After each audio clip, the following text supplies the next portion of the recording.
The best day, best T20 அதை பத்தி பேசலாம். அண்ட் தென் வேர்ல்ட் கப்போட other 2 games, Australia versus Ireland, England and West Indies. England வந்து West Indies வந்து ஒரு பெரிய சம்பவம் பண்ணியிருக்காங்க இங்கிலாந்துக்கு.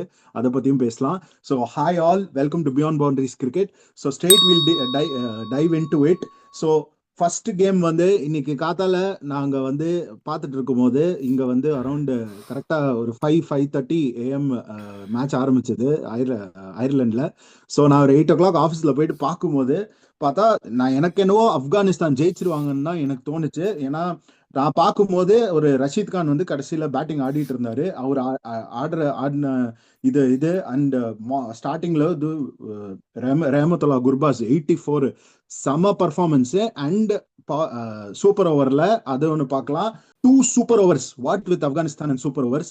இது இந்தியாவுக்கு முன்னாடி வந்து ஒரு 2 சூப்பர் ஓவர் இந்தியா கூட ஒரு வாட்டி நடந்தது கொஞ்சம் வருஷம் முன்னாடி. இப்போ வந்து பார்த்தா சவுத் ஆப்பிரிக்கா கூட 2 சூப்பர் ஓவர். ஆனா பாத்தீங்கன்னா அந்த 3 ஐ திங்க் டோட்டல் 4 சூப்பர் ஓவர்ஸ்ல 4 டபுள் சூப்பர் ஓவர்ஸ்ல ஆப்கானிஸ்தான் 3 என்னமோ ஆடி இருக்காங்கன்னு நினைக்கிறேன். அண்ட் அதுல எல்லாமே தோத்துருக்காங்க. ஸோ இன்னைக்கு அந்த கேம் வந்து I think it is the best T20 game, இந்த வேர்ல்ட் கப் T20 கேம். அந்த மாதிரி ஒரு performance. But both teams weakness strength ரெண்டுமே காமிச்சாங்க. அண்ட் 2 டீமும் மெஜாரிட்டியா வீக்னஸ் தான் காமிச்சிருக்காங்க. ஸோ அதை பத்தி டிஸ்கஸ் பண்ணிடலாம். So overall super game. Balakrishnan, நீ சொல்லு எப்படி நடந்தது? What are your thoughts about South Africa and Afghanistan game? What a game! ஒரு மேட்னஸ், கம்ப்ளீட் பியூர் மேட்னஸ்ன்னு நான் சொல்லுவேன். அதாவது இது one of the best game நான் பார்த்தது. சூப்பர்வாக இருந்துச்சு மேட்ச் வந்து. லைக் நீ சொன்ன rightly, you said that more of their mistakes, யார் கம்மியான மிஸ்டேக்ஸ் பண்ணாங்களோ தே வான். அதுதான் நான் சம்மரைஸ் பண்ணணும்னா அதுதான் பண்ணுவேன். Complete madness. அதாவது ரபாடா வந்து அந்த ஃபைனல் ஓவரில் 2 நோபால்லாம் வந்து அட்ரோசியஸ். ஆக்சுவலி ரொம்ப மன்னிக்கவே முடியாது குற்றம் அது. 2 நோபால் போடுறதுலாம் வந்து it's a crime actually. And ஆக்சுவலாக கேம் ஓவர். ஆக்சுவலாக 19th ஓவர்லேயும் முடிஞ்சிருச்சு. அந்த நோபால்லனா அவர் கேட்ச் பிடிச்சிருந்தா கேம் அப்படியே ஓவராக போயிருக்க வேண்டியது. அதுவும் ஒரு டைலண்டர் நூர் அஹ்மத் வந்து ஃபினிஷ் பண்ணி கொடுக்குறாருன்னா it's completely off day. But still அதான் கேம் முடியலங்கிறதுக்கு காரணம் அதான். Wait till the last moment, something miracle can happen. அந்த விதத்தில் வந்து இந்த அவங்க கொண்டு வந்த விதத்தை நான் வந்து பாராட்டுறேன் சவுத் ஆப்பிரிக்காவில். ஈவன் தோ வந்து அங்கே தான் எக்ஸ்பீரியன்ஸ் காட்டுது. ரபாடா கிட்ட இருக்கிற அந்த ஓவரால் எக்ஸ்பீரியன்ஸ், அந்த கிளாஸ் காமிக்குது. Even though is completely fail. அவர் நோபால் கொடுத்து என்ன ஒரு மனநிலையில் இருந்திருப்பாரு. அந்த மனநிலையிலேருந்து அந்த பாலை கலெக்ட் பண்ணி ஸ்ட்ரெச் பண்ணி அந்த இது ஹிட் பண்ணுறது வந்து ஆட்ஸ் ஆஃப் டு ஹிம். அங்கே தான் அந்த கிளாஸ் ஆஃப் ரபாடா காமிச்சிச்சு. அந்த எக்ஸ்பீரியன்ஸ் கொண்டு வருது அங்கே தான். ஒரு ஜஸ்ட் 2 மீட்டர் ஒரு டைவ் அடிச்சிருந்தா மேட்ச் ஜெயிச்சிருப்பாங்க ஃபர்ஸ்ட் அளவுக்கு. ஜஸ்ட் அவ்வளோதான். ரொம்ப தே ஃபெல் ஷாட். ஸோ அங்கே தான் கொஞ்சம் அந்த ஒரு எக்ஸ்பீரியன்ஸ் தான் இதில் காமிக்குது. And excellent ground fielding from South Africa. அந்த மில்லர் அந்த கேட்ச் பிடிச்சதெல்லாம் வந்து terrific catch. Rashid Khan game எப்பா என்ன அடி! அந்த பெர்ஃபெக்ட் இன்டு த ஹோல்ஸை அழகா இது பண்ணாரு பாத்தியா. லேட் கட் ஆடி ஒரு 4 அடிச்சாரு பாத்தியா towards the third man. Terrific batting. ஆம் பவர். நான் முன்னாடி அந்த ஒரு ரஷீத் கான் வந்து ஐ திங்க் போன ஏஷியா கப்லயோ இல்ல ஏதோ ஒரு ஐசிசி என்னன்னு தெரியல, அவர் ஆப்போனன்ட் மேல பேட்டை தூக்கி போடுவாரு. பார்த்தா பேட் போயிட்டு ஆப்போசிங் பேட்ஸ்மேனோட கூட வேந்துரும். அந்த அளவுக்கு is so excited even on the field. போன வாட்டி அந்த குல்பதீன்லாம் விழும்போது I think is so charismatic, ரியலா கரிஸ்மேட்டிக்னு சொல்லலாம். That word is applicable to Rashid Khan. இல்ல கரெக்ட். ஏன்னா ரஷீத் கான் வந்து both the bat and ball எக்ஸ்ட்ரானரியா பண்ணாரு. பட் என்னன்னா எனக்கு அவங்களோட ஸ்டூபிட்னஸா இருந்துச்சு அவங்களோட ஸ்ட்ராட்டஜி. 2 டீமுக்குமே நான் சொல்றேன். சவுத் ஆப்பிரிக்கா வந்து கேஷவ் மகராஜ் சூப்பர் ஓவர் கொண்டு வந்ததும் வந்து I don't find it's a right move. Ideally வந்து இவர் தான் Marco Jansen or Rabada. Even though is bad, is a class player. You have to trust and give to him. Keshav Maharaj வந்து என்ன பொழந்தாரு. இவங்களும் மிஸ்டேக் பண்ணாங்க பாத்தியா. குர்பாஸ் பொலன்னு பொழப்பாரு ஸ்பின்னர்ஸை. In case if he had a chance first பால்ல இருந்து நபி ஸ்ட்ரைக் 2 பால் பெஸ்டா போயிடுச்சு. அங்கதான் எனக்கு ஒரு இதுல டிஃபரன்ஸ் இருக்கு. நான் வந்துட்டு I was expecting Rashid Khan or Noor to bowl. South Africa அந்த அதுவும் சொல்ல கைஷோ வரேன். மகாராஜ் அதே தான் bowling நான் சொல்ல பண்றது வந்தேன். சி முன்னாடி the same point I also agree with you regarding Rashid Khan போட விடாதது வந்து பிகாஸ் தே ஆர் க்ளூலெஸ். அவர் தான் மேட்சை கொண்டு வந்ததே. குவிண்டன் டிகாக் விக்கெட்டும் ரியான் ரிக்கல்டன் விக்கெட்டையும் எடுத்து மேட்ச் கொண்டு வந்ததும் அவர் தான். They were this game would have been 220. It's South Africa வந்து 120 12 ஓவர்ஸ்ல 125 சம்திங் இருக்கும்போது ஏன்னா ரிக்கல்டன் வந்து இந்த வே ஹேண்டில் ஸ்பின்னர்ஸ் இருக்கு பாரு, இன்னைக்கு அவ ஆடின இது வந்து எக்ஸலண்டா ஆடி இருக்காரு. என்னன்னா அந்த ஸ்லாக் ஸ்வீப்பா இருக்கட்டும், கவர்ஸ் அவர் எப்படி மேனிபுலேட் பண்ணாருன்னா கவர்ஸ்ல ரன் அடிச்சு ஸ்லாக் ஸ்வீப் யூஸ் பண்ணாரு. And is most of the runs against spinners தான் இன்னைக்கு. 15 பால்ஸ்ல 40 ரன்ஸ் அகேன்ஸ்ட் ஸ்பின்னர்ஸ். ஃபேஸ் பவுலர்ஸ்ல ஜஸ்ட் 8 balls 11 அந்த மாதிரி தான் அடிச்சிருந்தாரு ரிக்கல்டனை பொறுத்த வரையும். அப்படி இருக்கும்போது ரஷீத் கான் வந்து பிரேக் த்ரூ பண்ணியிருக்காரு. அப்படி ஒரு பிரேக் த்ரூ கொடுத்துருக்காரு போது ஐடியலா வந்து ரஷீத் கான் தான் ஆடி இருக்கணும். I think they feared because of இவர் இருக்கிறதுனாலயா என்னன்னு தெரியல. மில்லர் இல்ல, மில்லர் ஆக்சுவலா மில்லர் இருக்கும் போதும் பண்ணிருக்கணும். Miller not great against spinners. அதுதான் Rashid first super over first super over கூட இல்ல, ஃபர்ஸ்ட் சூப்பர் ஓவர் கூட பிரெவிஸ் இருந்தாரு, நான் ஒத்துக்கிறேன். பிரெவிஸ் அவுட் ஆயிட்டாரு. ஸோ ஐடியலி அவர் வரமாட்டார் செகண்ட் சூப்பர் ஓவருக்கு. ஸ்டப்ஸ் தான். You have to take the gamble. நீங்க தான் எடுத்துக்கணும், அந்த ரிஸ்க் எடுத்துருக்கணும். எனக்கு தெரிஞ்சு ரஷீத் கான் கொண்டு போயிருக்கணும் இன்ஸ்டெட் ஆஃப் அசம்புதா ஒம்பசாய்க்கு பல்லா. அந்த தேவையில்லாம ஸ்லோ கட்டர்ஸ் போடுறேன்னு சி அது எங்க ஒர்க் அவுட் ஆச்சுன்னா அவரோட அந்த கட்டர்ஸ் வந்து ஒர்க் அவுட் ஆனது வந்து வென் தேர் ட்ரைங் டு அடிக்க போற டயத்துல வந்து அஸ்மத்துல்லா ஒம்பசாய் வந்து பிரிங்கிங் பேக் அது ஓகே. மேட்ச் முடிகிற டயத்தில் ஃபர்ஸ்ட் அவங்க அந்த 13 to 18 ஃபேஸில் வந்து ரன்னு கம்மி ஆயிடுச்சு அவங்களுக்கு. அப்போ வந்து அஸ்மத்துல்லா ஒம்பசாய் தான் பிரேக் த்ரூ கொடுத்தாரு, அவரோட ஸ்லோ கட்டர்ஸ்னால விக்கெட் எடுத்தாரு. அந்த சுச்சுவேஷனுக்கு வேற. பட் சூப்பர் ஓவரில் அது ஒர்க் அவுட் ஆகாது. தே ஆர் எக்ஸ்பெக்டிங் இதுதான் அவர் பண்ண போறாருங்கிறது. அதே கட்டர்ஸ் நிகிடி சூப்பரா யூஸ் பண்ணியிருந்தாரு.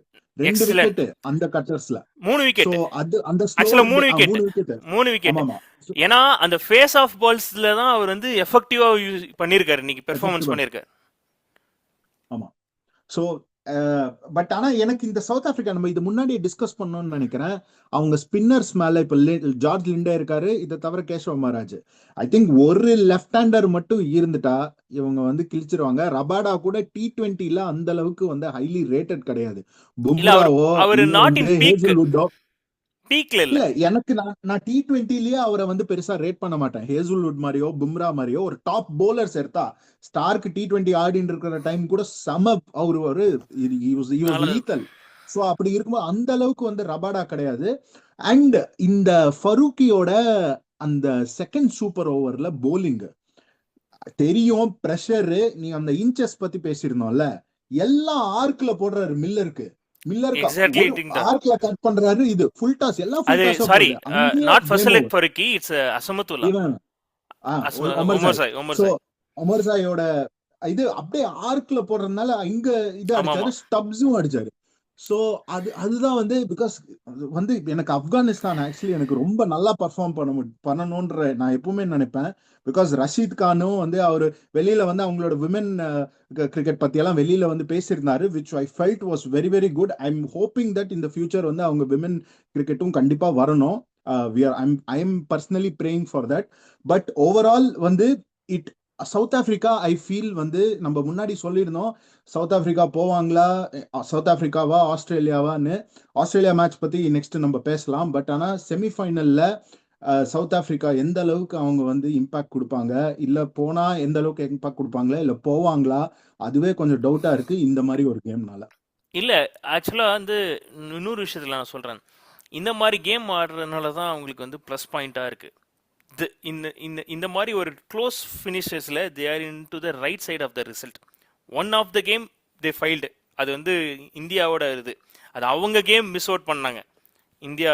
நான் சொல்றது 2024 world cup. But in 2024 world கப்லேயே பார்த்தோன்னா lot of close matches for them. ஒரு 4 க்ளோஸ் மேட்சஸ் அகெயின்ஸ்ட் நேபாளா இருக்கட்டும், இவங்களோடையா இருக்கட்டும். அந்த க்ளோஸ் மேட்சஸ் ஜெயிச்சு தான் அவங்க ஃபைனலே வந்தாங்க.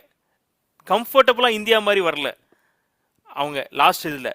ஸோ ஒரு சைடில் வந்து அது நல்ல விஷயம் தான் நான் சொல்கிறேன். அந்த க்ளோஸ் மேட்சஸில் ப்ரெஷரில் வந்து சம்வாட் அவங்க ரிசல்ட் கொண்டு வரது வந்து that gives the more confidence to them. இந்த மாதிரி க்ளோஸ் மேட்சஸ் ஜெயிக்கிறது தான் வந்து அந்த ஒரு டீம் ஸ்பிரிட், அந்த ஒரு அது ஒரு புத்துணர்ச்சி கொடுக்கும். அதுலேயே வந்து அவங்க நல்லா பண்ண வைப்பாங்க. So I feel South Africa has enough things. Only thing tactically இன்னைக்கு போரா இருந்தாங்களே தவிர, there because of their experience and better quality players, அதனால அவங்க வந்து வந்துட்டாங்க. அங்கே Afghanistan has the limited resources. The known players performed today. Rashid கானா இருக்கட்டும், குர்பாஸா இருக்கட்டும், அஸ்முதுல்லா ஓமோசாயா இருக்கட்டும், ஃபசலக் ஃபருக்கி. ஸோ தோஸ் அந்த ஒரு நூர் அகமத். ஸோ இந்த மாதிரி பிளேயர்ஸ் தான், அவங்களுக்கு இருக்கிற லிமிட்டட் பிளேயர்ஸ் அவங்க வந்து இன்னைக்கு நல்லா பண்ணிட்டாங்க. ஐ ஃபெல்ட் நான் இன்னொரு சைட்லையும் நான் யோசிச்சு பார்த்தேன்னா, அவங்களும் ஒன் கைண்ட் ஆஃப் டயத்தில் 121 ரன்ஸ் இருந்தாங்க 12 ஓவர்ஸில். They are going well. அந்த டயத்தில் அந்த விக்கெட்ஸ் கொண்டு வந்தது கேஷவ் பிரேக் த்ரூ பண்ணதா இருக்கட்டும், அதுக்கப்புறம் நிகிடி கொண்டு வந்ததா விக்கெட் எடுத்ததா இருக்கட்டும். மேபி அஸ்மத்துல்லா ஓமோசாய் கொஞ்சம் முன்னாடி இறக்கிருக்கலாமோன்னு எனக்கு ஃபீல் ஆச்சு. அவங்க ஹையர் அப் த ஆர்டர் வந்திருந்தானா, கோயிங் டவுன் பின்னாடி இவர் இருக்காரு, செதிகுலா ஆட்டெல்லாம் நியூ பிளேயர்ஸ். பட் இவர் கொஞ்சம் முன்னாடி அந்த ரசோலி அவருக்கு முன்னாடியே கொண்டு போயிருக்கலாம் தான் நான் சொன்னேன். ரசோலியா என்ன அவர் பேரு, ரசூலி. அவருக்கு முன்னாடி அஸ்மதுல்லா ஓமோசாய் வந்திருக்கணும்னு என்னோட தாட் வந்தா. பட் தட்ஸ் வாட், இது நம்ம எல்லாம் சொல்லலாம் முடிஞ்சது. பட் அப்படி நடந்துச்சுன்னா மேட்ச் ஈஸியா புரிஞ்சிருக்கும். இந்த மாதிரி நம்ம நல்ல மேட்ச் பார்த்துருக்க முடியாது. அதான பியூட்டி. அந்த அந்த எரர்ஸ் தானே வந்து இந்த நல்லதா காமிக்குது, லைக் மேட்சோட கிரேட்னஸ் காமிக்கிறது. அதுதான். இல்ல இன்னொன்னு வந்து என்னன்னா, எனக்கு கிட்டத்தட்ட ஆப்கானிஸ்தான் வெஸ்ட் இண்டீஸ் வந்து ஒரே இது மாதிரிதான். ஏன்னா இண்டிவிஜுவலா அவங்க பிளேயர்ஸ் வந்து அரௌண்ட் த வேர்ல்டு ஆடுறாங்க. ஆஸ் அ டீம் எப்படி ஆடுறாங்கன்ற ஐ திங்க் ஆப்கானிஸ்தானுக்கு அந்த வெஸ்ட் இண்டீஸை விட ஒரு கமராடரி இருக்கு டீமுக்குள்ள. சோ அப்படி வச்சு இருக்கும்போது அவங்க இம்ப்ரூவ்மெண்ட் காட்டுறாங்க. பட் ஆனா போன ஏசியா கப்லயும் இந்த இதுலயும் இது வரும்போது கொஞ்சம் டிசப்பாயிண்டிங்கா தான் இருக்கு அவங்க பர்ஃபார்மன்ஸ் பார்க்கும்போது.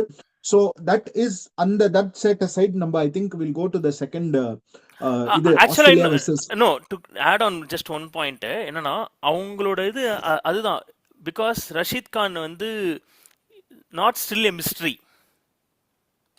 அவரோட பவுலிங் வந்து லைக் எல்லாருக்கும் தெரிஞ்சு போயிடுச்சு. இப்போ த்ரூ அவுட் த வேர்ல்டு அவர் ஆடி தெரிஞ்சு போச்சு. இன்னைக்கு ஸ்டில் அவரோட எக்ஸ்பீரியன்ஸில் இன்னைக்கு ஜெயிச்சு லைக் நல்லா பண்ணாரே தவிர, but is not in is prime. அவரை எல்லாரும் சூப்பராக ரீட் பண்ண ஆரம்பிச்சிட்டாங்க. ரன்ஸ் அவருக்கு லீக் ஆரம்பிச்சிருச்சு.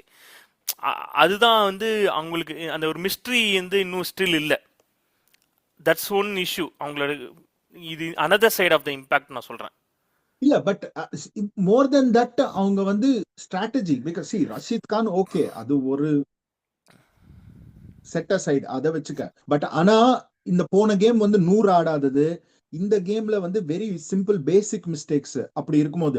பட் ஆனா one thing to say that இதுக்கு முன்னாடி வந்து ஆப்கானிஸ்தான் ஒரு போலிங் டீமா தான் பார்த்துட்டு இருக்கிற ஒரு டீமை இப்போ அவங்க பேட்டிங்லயும் வந்து கன்சிஸ்டன்டா result may not prove it. But ஆனா பேட்டிங்ல கன்சிஸ்டன்டா தேர் ஆல்சோ கமிங் அப். அவங்களுக்கு வந்து ஒரு பிளேயர் மட்டும் இதுக்கு முன்னாடி அந்த ஒரு விக்கெட் கீப்பர் இருந்தார்ல, கொஞ்சம் ஸ்டண்டி, அவர் பேரை மறந்துட்டேன், முகமது தெரியல, அது அவரோட ரிப்ளேஸ்மெண்ட் அதான குர்பாஸ் வந்தாரு. சோ அந்த ஒரு அவரு ஒரு நல்ல ஒரு ஸ்டார்ட் கொடுத்துட்டு இருந்தாரு அக்ரெசிவா, அதோட ரீப்ளேஸ்மெண்டா தான் குர்பாஸ் வந்தாரு. சோ இந்த மாதிரி ஒரு சிச்சுவேஷன்ல அவங்க வந்து ரெகுலரா ரெகுலரா ஆடிண்டு ஆஸ் அ டீம் ஆடணும். செப்பரேட்டா இண்டிவிஜுவல் லீக்ஸ் ஆடாம ஆஸ் அ டீம் ஆடுற I think will improve them. So next வந்து I think will go to Australia versus Ireland. 12 பேரை வச்சு நான் வந்து பிளேயிங் 11 எடுக்கிறேன்டா அப்படின்னு ஆஸ்திரேலியா வந்து எடுத்திருக்காங்க. They had only 12 players to select. ஹேசல்வுட்டுக்கு ரீப்ளேஸ்மெண்ட் அவங்க அஃபிஷியலா நேம் பண்ணல. டிராவலிங் ரிசர்வ்ல ஷான் இருந்தாரு, ஷான் அபர்ட். டேவிட் இல்ல. மார்ஷ் இன்னைக்கு காத்தால அரை மணி நேரத்துக்கு முன்னாடி அவுட்டு. 12 பேர்ல வந்து அவங்க இறக்கியிருக்காங்க அகேன்ஸ்ட் அயர்லாந்து தான். பட் ஆனா இப்போ வந்து மார்ஷுக்கு பதில ஸ்மித் இறங்கியிருக்காரு ஐ திங்க் ஸ்ரீலங்கால. பார்க்கலாம் எப்படி அவர் பிபிஎல்ல இருந்து எப்படி கொண்டு வர போறாரு. பட் ஆனா இன்னைக்கு கேம் ஐ திங்க் அந்த பிக் பேஷோட கான்ஃபிடன்ஸ் அவருக்கு ஒரு அந்த எக்ஸ்பீரியன்ஸ் வந்து இன்னும் ஆட் அப் ஆகும். இன்னைக்கு அயர்லாண்டை வந்து பொளந்து தள்ளிட்டாங்க. 182 அடிச்சாங்க. Ireland 115 all out. Zampa 4 for 23. Inglis, Green and Stoinis பொளந்துட்டாங்க. ஸோ அண்ட் எலிஸோட இது எலிஸ் இந்த கொலம்போல தான் நம்ம மேட்ச் நடக்க போறது தேவா. என்ன நான் நினைக்கிறேன், சண்டே வந்து கொலம்போல தான் நடக்க போகுது இந்த கேம். எப்படி ஸ்லோ எஃபெக்ட் தான். இன்னும் 4 ஸ்பின்னர் இறக்குவாங்களா பாகிஸ்தான், அதை பத்தி பார்க்கலாம் மேபி இன்னொரு another வீடியோ. நம்ம ஐ பட் திங்க் இன்னைக்கு அது நம்ம வந்து செப்பரேட்டா நம்ம டிஸ்கஸ் பண்ணுவோம். கண்டிப்பா போவாங்க. அவங்களோட ஸ்ட்ராட்டஜியே வந்து 16 ஓவர்ஸ் ஆஃப் ஸ்பின் தான் இருக்கும் அகைன்ஸ்ட் இந்தியா. அவங்களுக்கு இன்னொரு நம்மளும் இது அடிக்கிறோம், ஒரு 20 இது ஓவர் ஸ்பின் எனக்கு போடுறோம் தெரிஞ்சு நம்ம. இல்ல சந்தோஷமா இருப்பாங்க. அபிஷேக் சர்மா என்னது இன்னைக்கு இன்ஜூர்டா, ஓகே சந்தோஷம் தான் அவங்களுக்கு. ஒரு விதத்துல சந்தோஷமா இருக்கும். பட் பாப்போம். சோ அது அது நம்ம வந்து நம்ம டீட்டெயில்டா டிஸ்கஸ் பண்ணுவோம். ஆனா அதுக்கு அடுத்த ஒரு மேட்ச் இருக்கு பாரு. எனக்கு என்ன புரியலன்னா, இங்கிலாந்து வெஸ்ட் இண்டீஸ், உன் டீம்ல இருக்கிற எல்லாருமே ஆல்ரவுண்டர், 7 ஆல்ரவுண்டர் வச்சிருக்க. 6 ஓவர்ஸ் ஒரு பவர் பிளேல 74 ஃபார் 1லேருந்து உன்னால 196 நல்லா செட் பண்ணதுக்கு அப்புறம் 7 ஆல்ரவுண்டர்ஸ் பேட்டர் இருந்து உன்னால சேஸ் பண்ண முடியலன்னா எதுக்கு நீ ஆல்ரவுண்டர் ஆடணும்? அதுக்கு நீ ஒரு பவுலரே எடுத்துட்டு போயிடலாமே. ப்ராப்பர் பவுலர் கொண்டு போயிருக்கலாம். உனக்கு தேவை வந்து T20 செட்டப்ல எனக்கு தேவை, நாங்க வந்து அப்படியே போவோம் மிஷன் 300 அப்படின்னு தாட்பூர் தஞ்சாவூர் அப்படின்னு தானே போயிட்டு இருந்தீங்க. நீங்க அடிச்சுதான் நாங்க பேஸ் பால் எல்லாம் பண்ண போறோம்னு சொல்லிட்டு எனக்கு சுத்தமா புரியல. It's super start. இந்த மாதிரி ஸ்டார்ட்லாம் சான்ஸே இல்லை. டெரிஃபிக்கான ஸ்டார்ட் ஃப்ரம் சால்ட். அங்கேருந்து இவங்க மிஸ் பண்ணது தான் எனக்கு வந்து ரொம்ப வருத்தமா இருந்துச்சு ஆக்சுவலா. அண்டு எப்பா வெஸ்ட் இண்டீஸ் வேற லெவல். இன்னைக்கு அவ்வளோ dot balls, Sharpen Rutherford. Like almost 40+ dot balls ஆடி 196 போஸ்ட் பண்ணியிருக்காங்க. செம்ம, அதாவது ஹிட்டிங். ஷெர்ஃபன் ரதர்ஃபோர்டோட மர்டர் பண்ணிட்டார் ஆக்சுவலா இங்கிலாந்து பவுலர்ஸ். ஸ்டூபிட் ஸ்ட்ராட்டஜிடா ஆக்சுவலா. வந்து எனக்கு என்ன புரியலன்னா, வில் ஜாக்ஸ் வந்து நீங்க பவர் பிளேல போடுறீங்க, 3 ஓவர் முடிஞ்சதுக்கு அப்புறம் உட்காந்து போட விட்டு 2 ஓவர் 32. எனக்கு என்ன, அவர் வந்து அஸ்வினே அடி வாங்கினாரு ஐபிஎல்ல. அந்த குவாலிட்டி பிளேயர் அஸ்வினே அடி வாங்கினாரு டாக்டிக்கலா. அவர்கிட்ட ஒரு மிஸ்ட்ரியும் கிடையாது, ஒன்றும் கிடையாது. You can gamble with 1 over. Sometimes first over போட்டுருக்கலாம். மேபி ஃபர்ஸ்ட் ஓவர் போய் 2 இருந்தால் கூட ஓகே, ஐ கேன் அண்டர்ஸ்டாண்ட். கொஞ்சம் ஒரு டிஃப்ரெண்டாக ட்ரை பண்ணுறாங்கன்னு. அவர்கிட்ட ஒரு பெரிய இதே இல்லைங்கிற போது அவங்கள பவர் பிளேல கன்சிஸ்டண்டாக ட்ரை பண்ணுறது வந்து எனக்கு தெரிஞ்சு வந்து it's a very bad move. அவங்களோட ஸ்ட்ராட்டஜிலேயே ரொம்ப ஃபால்ட்டாக இருந்துச்சு. இல்ல அந்த இன்னொன்னு அந்த பிளிப் சைடு வந்து ஆதில் ரஷீதோட பெர்ஃபார்மன்ஸ் 4 for 16, 5 மிஸ் பண்ணிட்டாரு. அண்ட் இந்த சைடு வந்து சேஸ் அண்ட் குடகேஷ் முட்டி, அவங்க 2 பேரோட combination I think that is doing wonders for west Indies. So அது ஹோல்டர் வந்து பேட்டிங் அடிச்ச வெரி யூட்டிலிட்டி பிளேயர். அதாவது எவ்வளவு ஒரு அண்டர்ரேட்டடா இருக்காரு பாரு. சேஸ் வந்து அஸ் எ பவுலர் T20ல ஸ்பின்னராகவும் சூப்பரா இது பண்றாரு. மேட்சுக்கு ஏற்ற ஒரு சுச்சுவேஷனுக்கு ஏற்ற மாதிரி ஒரு அக்குமுலேட்டர், அக்ரெசிவ். அவரால் டபுள் டியூட்டி ஆடவும் முடியும். பட் லைக் ஒரு தேவையில்லாத தூக்கி அடிச்சு கேட்ச் கொடுக்குற மாதிரி அவுட் ஆக மாட்டாரு. சேஸ் பொறுத்த வரையும் ஸ்டேபிளா கொஞ்சம் நின்று இது பண்ணுவாரு. இன்னைக்கு அதுதான் அவர் பண்ணாரு இன்னைக்கு மேட்சை பொறுத்த வரையும். ஸோ வெரி அண்டர் ரேட்டட் ஆக்சுவலா என்னை பொறுத்த வரையும் ரோஷன் சேஸ். அவங்களுக்கும் ஸ்லோலி பார்த்தா they have a decent spin attack. இந்த வெரி குட் பேட்டிங் கண்டிஷன்ஸ்லயே குடகேஷ் மோட்டியா இருக்கட்டும், Akeal Hosein bowling well in power play and Roshon Chase. So slowly அவங்களுக்கு ஒரு நல்ல ஹிட்டர்ஸ் இருக்காங்க. On their day they can also do well, they can do wonders West இண்டீஸை பொறுத்த வரையும். So I think with Daren Sammy, அவரும் அந்த பழைய ஞாபகம் எல்லாம் கொண்டு வந்திருப்பாருன்னு நினைக்கிறேன். 2016 இங்கதான் நம்ம ஜெயிச்சோம். அவரோட கோச்சிங்கும் வந்து ஒரு காமிங் இன்ஃபுளுன்ஸ் காமிக்குதுன்னு நினைக்கிறேன். ஆமா, இல்ல அதே சேம் ஸ்டோரி. ஆனா அவர் பேக்ரவுண்ட்லயும் வந்து வெஸ்ட் இண்டீஸ்க்கு ஃபேஸ் பண்ற ப்ராப்ளம்ஸும் இஸ் ஆல்சோ த சேம். ஆனா இங்க இந்த மேட்சை பொறுத்த வரைக்கும் அதே ரிசல்ட் கொண்டு வந்திருக்காங்க. அண்ட் ஆர்ச்சருக்கு வந்து நம்ம முன்னே பேசியிருந்தோம், ஆர்ச்சருக்கு சப்போர்ட்டிவா அந்த ஒரு பேர் இல்ல. ஆனா இந்த மேட்சும் வந்து ஆர்ச்சர் விக்கெட்ஸ் எடுத்திருக்காரு. But he went for plenty. அந்த ஒரு ஸ்பின்னர்ஸ் தான், அந்த ரஷீதோட ஒரு காம்பினேஷன். டாசன் வந்து ரொம்ப எஃபெக்டிவா இல்ல. ஸோ அப்படி இருக்கும்போது we'll see அது என்ன இது. But Overton was good. இன்னைக்கு நல்லா ஓவர்டன் நல்லா பண்ணியிருந்தாரு. இன்னைக்கு ஒரு பிரேக் த்ரூ கொடுத்திருந்தாரு ஜேமி ஓவர்டனை பொறுத்த வரையும். பட் ஸ்டில் அவங்களுக்கு லைக் நம்ம ப்ரிவியூல சொன்ன மாதிரி தான் அவங்களோட இஷ்யூஸ் வந்து அவங்களோட பவுலிங் தான் again. But even though like அவங்க பவுலிங் ஒரு இஷ்யூவா இருந்தா கூட இந்த பேட்டிங்ல வந்து அவங்க மிஸ்ஃபயர் ஆனது வந்து எனக்கு தெரிஞ்சு ரியலி கொஷின் மார்க் அதிகமா இருக்கு. ஏன் அவங்க இதுக்கு டாம் பேட்டன் ஏன் ரிமூவ் பண்றாங்கன்ற ஒரு கொஷின் எனக்கு வருது. டாம் பேட்டன் இன்னைக்கு ஒரு இந்த ஒரு ஸ்டார்ட் கொடுத்ததுக்கு அப்புறம் டாம் பேட்டன் இருந்திருக்காருன்னு வச்சுக்கோ, பட்லருக்கு பட்லர் இஸ் ரொம்ப என்ன சொல்லுது, அவர் இல்லவே இல்லை. நிறைய பால் ரொம்ப மிஸ்ஃபயராக இருந்துச்சு அவரோட ஷாட்ஸ் எல்லாமே. ஸோ இதெல்லாம் லாட் ஆஃப் கன்சர்ன்ஸ் கொண்டு வருது இங்கிலாந்து பேட்டிங் இதுலயே பார்த்தா. சால்ட்டை தூக்கிட்டா வந்து கொஞ்சம் அந்த ரோலை கரண் பண்றாரு அவங்க ஆமா ஆமா வாஷிங்டன் சுந்தர் மாதிரி சாம் கரன். சாம்கர் நல்லா ஆமா இன்னைக்கு ப்ரூக்கர் சூப்பரா செட் பண்ணாரு. குடகேஷ் மோட்டி ப்ரூக்கர் சூப்பரா செட் பண்ணியிருந்தாரு ஆக்சுவலா. அதுவும் ஒரு இது பாயிண்ட். லைக் அவங்களுக்கு லாட் ஆஃப் கன்சர்ன்ஸ் இருக்கு இங்கிலாண்டை பொறுத்த வரையும். இப்படி போனுச்சுன்னா வந்து ஐ திங்க் டவுட் தான், வெஸ்ட் இண்டீஸ் உள்ள பூந்துட்டு வந்துருவோம். பார்க்கலாம். அவங்க ஐ திங்க் இந்த ப்ரீசீடிங்னால வந்துட்டு already the some things are already fixed. இப்போ வரைக்கும் எல்லாமே ஒரு அப்செட்னு போறது. ஐ திங்க் இந்த இங்கிலாந்து வெஸ்ட் இண்டீஸ் அது கூட ஒரு அப்செட்னு சொல்ல முடியாது. பட் ஆனா பார்க்கலாம், ஒரு அப்செட்னு போய் எதுவுமே வந்து அப்செட் ஆகல. So will see. நம்ம இல்ல நான் ஆக்சுவலா மோர் இன்டு தட் நான் இன்னும் பார்க்கல. ஸ்கை ஸ்போர்ட்ஸ் அவங்களோட நாசர் ஹுசைன் அவங்க ரியாக்ஷன்ஸ்லாம் என்ன கொடுக்குறாங்கன்னு நான் பார்க்கணும். அதை நான் பார்த்துட்டேன். பட் ஆனா நம்ம வந்து இது பத்தி பேசலாம். அவங்க வந்து தேர் ஸ்டில் ஹோப்பிங் வாட் இஸ் இது, அதாவது நெக்ஸ்ட் இது வந்து ரொம்ப பேட் பர்ஃபார்மன்ஸ்னு அவங்க சொல்லல. இன்னும் ஒரு கேம் போதும், இன்னும் ஒரு கேம் தோத்தாங்கன்னா சொல்லிடுவாங்க. பிரெண்டன் மெக்கலும் இருப்பாரா இல்லையா அதெல்லாம் கூட டிசைட் பண்ணும் இந்த ஒரு நெக்ஸ்ட் ஃபியூ டேஸ்ல. ஸோ அதை பத்தி எல்லாம் கூட நம்ம பேசலாம். So these are our thoughts guys. So உங்களோட ஒப்பீனியன்ஸும் ஷேர் பண்ணுங்க. இந்த சவுத் ஆப்பிரிக்கன் டீம் வந்து do they have the capability to reach the final? and England பத்தியும் சொல்லுங்க. இங்கிலாண்டோட இன்னைக்கு அந்த டிசப்பாயின்மெண்ட்டை வந்து எப்படி ஓவர் கம் பண்ணி அடுத்த மேட்சஸ்ல அவங்க வந்து சூப்பர் 8ல and do you think they will go as one of the semi-finalists? அதை வந்து கமெண்ட் செக்ஷன்ல சொல்லுங்க. நாளைக்கு வந்துட்டு இந்தியா வெர்சஸ் நமீபியா செம கேமா இருக்க போறது. ஈவினிங் நைட்டு இதுல நடக்க போறது. ஸோ அப்படி இருக்கும்போது அந்த கேம் எப்படி இருக்குன்னு பார்க்கலாம். So please keep supporting our channel. Please like, share, subscribe to Beyond Boundaries. We need your feedback. So please on the comment section lo unga feedback. Thank you so much for following us.